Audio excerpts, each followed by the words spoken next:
তারেক রহমানের এই বক্তব্য নিয়ে সোশ্যাল মিডিয়ায় ব্যাপক ট্রল হচ্ছে।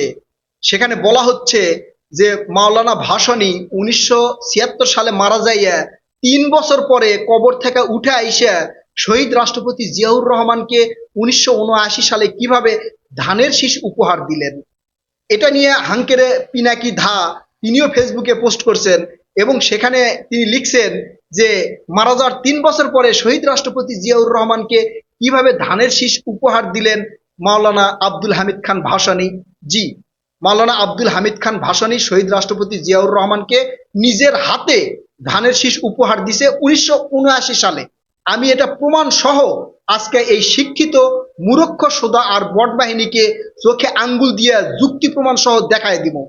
এরপরে প্রধানমন্ত্রীর বাসভবনের নিচে বাংকার তৈরি হবে, সেইটা নিয়ে এই নেতা কি কইছে শোনেন। প্রধানমন্ত্রী বাসভবন হচ্ছে, সেখানে বাংকার করা হচ্ছে, সেখানে টানেল করা হচ্ছে, আপনি কোথায় যেতে চান? তিনি এখানে কইছে যে প্রধানমন্ত্রী তারেক রহমানের বাসভবনের নিচে বাংকার তৈরি করা হবে, সুড়ঙ্গ তৈরি করা হবে।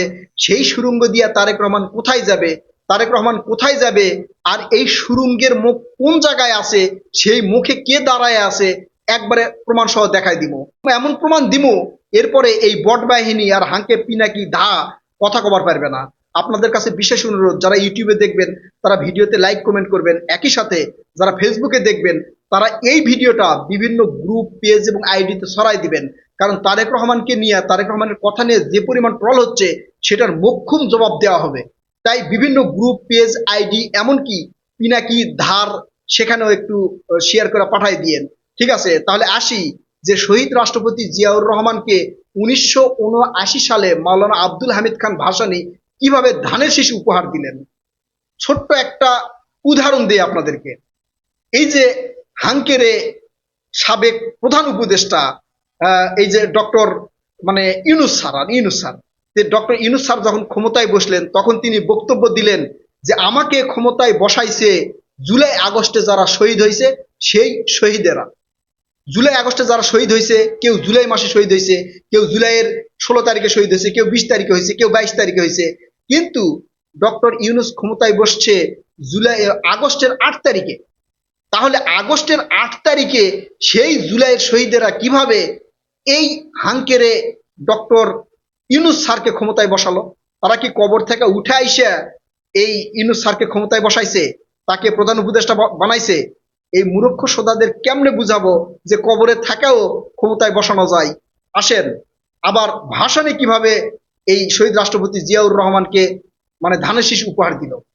জুলাইয়ের যে উদাহরণটা দিলাম, এই জুলাই যোদ্ধারা যেমন কবর থেকে উঠে আইসা এই ডক্টর ইউনূসকে ক্ষমতায় বসায় নাই, ঠিক মাওলানা আব্দুল হামিদ খান ভাসানী তিনিও কবর থেকে 3 বছর পরে উঠে আইসা শহীদ রাষ্ট্রপতি জিয়াউর রহমানকে ধানের শীষ উপহার দেয়নি। তিনি ধানের শীষ কিভাবে উপহার দিছে সেইটা একটু শোনেন। এই মাওলানা আব্দুল হামিদ খান ভাসানী কে ছিল জানেন? যখন পূর্ব পাকিস্তান এবং পশ্চিম পাকিস্তান এক ছিল, 1947 সালে দেশ ভাগের পর ভারত যখন ভাগ হয়ে গেল এবং পূর্ব পাকিস্তান এবং পশ্চিম পাকিস্তান এক দেশ হিসেবে ছিল, তখন থেকেই মাওলানা আব্দুল হামিদ খান ভাসানী এই বাঙালি জাতির মুক্তির পথ খুঁজতেছিলেন। তিনি 1947 সালে যেমন আন্দোলনে সক্রিয় ভূমিকা পালন করেছেন, 1952 সালে ভাষা আন্দোলনেও তিনি সক্রিয় ভূমিকা পালন করেছেন। এছাড়াও 1969 সাল এবং 1971 সালের মুক্তিযুদ্ধায় তার অপরিসীম ভূমিকা ছিল।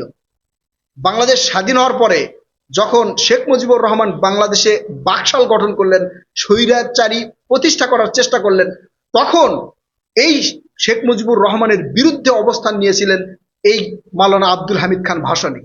তিনি শেখ মুজিবুরের এই বাকশাল এবং স্বৈরাচারিত্ব একনায়কতন্ত্র গ্রহণ করেননি। তিনি গণতন্ত্র চেয়েছিলেন, বাংলাদেশে গণতন্ত্র প্রতিষ্ঠা করতে চেয়েছিলেন এবং এই গণতন্ত্র প্রতিষ্ঠা করতে যেটা প্রয়োজন তার সবকিছু তিনি দেখেছিলেন শহীদ রাষ্ট্রপতি জিয়াউর রহমানের মধ্যে। তাই শহীদ রাষ্ট্রপতি জিয়াউর রহমানকে তিনি এককভাবে সমর্থন করেছেন। তার যত সমর্থক ছিলেন সবাইকে নিয়ে শহীদ রাষ্ট্রপতি জিয়াউর রহমানকে এই আব্দুল হামিদ খান ভাসানী সমর্থন করেছেন। এই আব্দুল হামিদ খান ভাসানী কিন্তু পূর্ব পাকিস্তান এই মুসলিম লীগের প্রতিষ্ঠাতা, যেটা আওয়ামী লীগ। এই আওয়ামী লীগের কিন্তু আগে ছিল পূর্ব পাকিস্তান মুসলিম লীগ, সেটা পরিবর্তিত হয়েছে বাংলাদেশ আওয়ামী লীগ। তার প্রতিষ্ঠাতা ছিল এই মাওলানা আব্দুল হামিদ খান ভাসানী। কিন্তু শেখ মুজিবুর রহমানের স্বৈরাচারিত্ব তিনি গ্রহণ করতে পারেননি। তার বিরুদ্ধে তিনি দিনের পর দিন লড়াই করে গেছেন এবং শহীদ রাষ্ট্রপতি জিয়াউর রহমানকে সমর্থন করেছেন। কারণ এই মাওলানা আব্দুল হামিদ খান ভাসানী যা যা চাইছিলেন, দেশের জনগণের মুক্তি চেয়েছিলেন, দেশের স্বাধীনতা চেয়েছিলেন, দেশের গণতন্ত্র প্রতিষ্ঠিত করতে চেয়েছিলেন, এই সব কিছুই তিনি শহীদ রাষ্ট্রপতি জিয়াউর রহমানের ভিতরে দেখতে পেয়েছেন। তাই তিনি শহীদ রাষ্ট্রপতি জিয়াউর রহমানকে সমর্থন করেছেন। তিনি যখন মারা গেছেন, মারা যাওয়ার পরে এই ভাষণের যত সমর্থক ছিল সারা বাংলাদেশে, সকল সমর্থক মিলে শহীদ রাষ্ট্রপতি জিয়াউর রহমান যখন এই বাংলাদেশে জাতীয়তাবাদী বিএনপি দল গঠন করলেন, তখন সবাই মিলে এই জাতীয়তাবাদী বিএনপিকে সাপোর্ট করেছে। মাওলানা আব্দুল হামিদ খান ভাষণের সমর্থক বা মাওলানা আব্দুল হামিদ খানকে যারা ভালোবাসতেন, তারা সবাই তখন শহীদ রাষ্ট্রপতি জিয়াউর রহমানকে ভালোবাসলেন, জিয়াউর রহমানকে সমর্থন করলেন। প্রক্ষান্তরে এই মাওলানা আব্দুল হামিদ খান ভাষণেই তিনি শহীদ রাষ্ট্রপতি জিয়াউর রহমানকে সমর্থন করলেন। কারণ শহীদ রাষ্ট্রপতি জিয়াউর রহমানকে এই ভাষণের সমর্থকেরা সমর্থন করা মানে ভাষণের সমর্থন করা।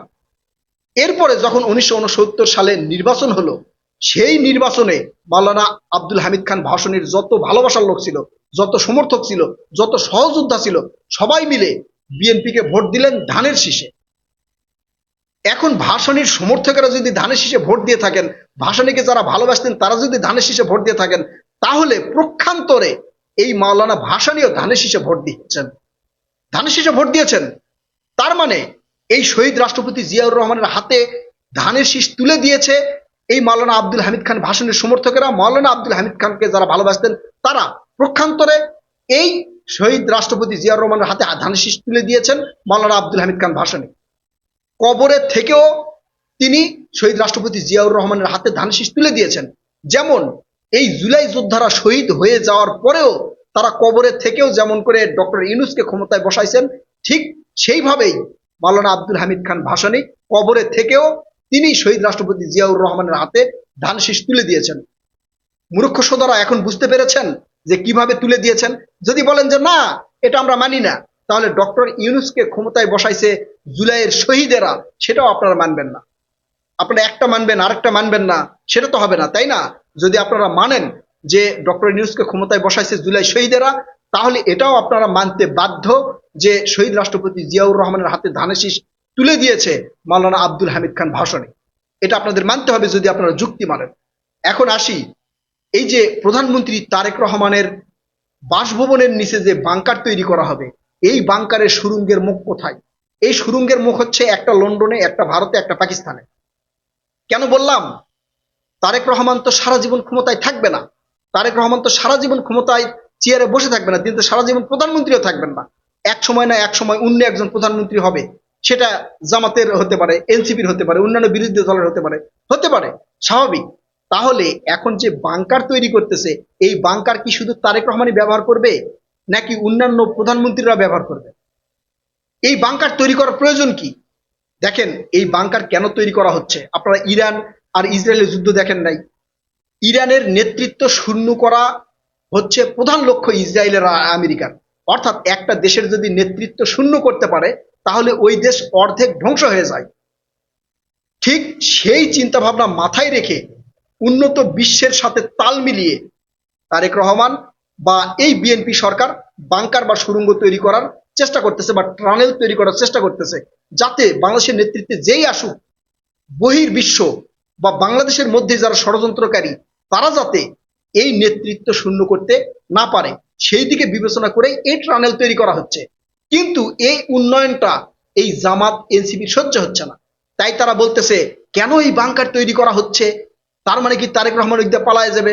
ধরেন তারেক রহমান পালায় গেল, বাংকার তো আর নিয়ে যাবে না, বাংকার নিয়ে যাবে, তারপরে যে ক্ষমতায় আসবে সেই এই সুড়ঙ্গ বা বাংকার ব্যবহার করবে না, আপনারা করবেন না, তখন আপনাদের জন্য একটা মানে ওই সুড়ঙ্গর মুখ করে রাখতেছে পাকিস্তান, চলে যাবেন ওই দিক দিয়ে পাকিস্তান। তারেক রহমান তো যাবে লন্ডনে, তাই না? লন্ডন থেকে আসছে, ওই সুড়ঙ্গ দিয়ে যাবে লন্ডনে। আর আপনারা এরপরে যারা ক্ষমতা আসবেন তারা যাবেন পাকিস্তানে, আরেকজন যাবে ভারতে। এই সকল নিম্ন মন মানসিকতা নিয়ে রাজনীতি কিভাবে করে আমি বুঝি না। একটা টানেল যদি তৈরি হয়, একটা বাংকার যদি তৈরি হয়, এটা ওই দেশের উন্নয়ন, ওই দেশের নেতৃত্বের একটা নিরাপত্তা। সেই নিরাপত্তা কেন এই জামাত এনসিপি চায় না সেটা আমি বুঝলাম না। এই নিরাপত্তা কেন তারা চাচ্ছে না? আপনারা এখানকার দুর্নীতি অনিয়মের বিরুদ্ধে কথা বলতে পারেন, যদি একটা বাংকার তৈরি হয়, একটা টানেল তৈরি হয়, সেখানে কি পরিমাণ খরচ হচ্ছে, সেখানে অন্যায় বা দুর্নীতি হচ্ছে কিনা সেটা নিয়ে কথা বলেন।